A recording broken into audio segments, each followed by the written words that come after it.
السلام عليكم، كي دايرين الدراري؟ لاباس كلشي مزيان؟ نتمنى كلشي يكون بخير، كلشي يكون هذاك. المهم الدراري اليوم ان شاء الله جيت بغيت ندوي على اخر فيديو اللي لاح شمسو في لاشين ديالو اللي هو كواليس التصوير ما نصوتيش وواحد التصريح ديالو. غندوي عليهم بجوج، ما غاديش نطول في الفيديو بزاف. شفت الكواليس وتاثرت بواحد الطريقه لا اله الا الله محمد رسول الله. يعني قدر انه sacrifice with his body for يعني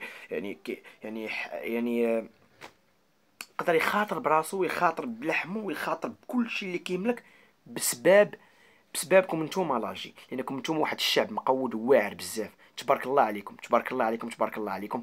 واش غنقول لك السيدي زيد جوكر؟ راك انت هو القدوه ديال لاجي، القدوه ديال لاجي، لانك في داك التصريح اللي قلتي عطيتي واحد لا موتيفاسيون، واحد التحفيز للشعب الجزائري اللي غيخرج طاقات وفنيات اكثر منك انت.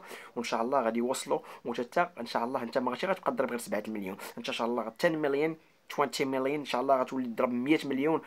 عقل عليا. كما قال لك، سمعتو في لا فيديو كيقول ان لا بغيتي توصل للبيت ديالك غادي توصل ليه.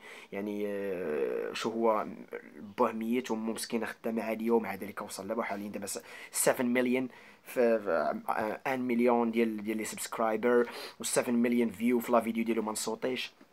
تبارك الله عليه. وحاليا دابا راه غادي يولي بان في رمضان في قناه الشروق. يعني غنتحيي منها نقول ليه بوم، انت اللي كاين واعر بزاف. وشكرا لك بزاف على لا فيديو. واخا انا ماشي جزائري ولكن مع ذلك راني كنبغيك بزاف وكنموت عليك وكنحييك من هنا من المغرب. تهلا ليا في راسك والله يخليك لينا ان شاء الله. بيس.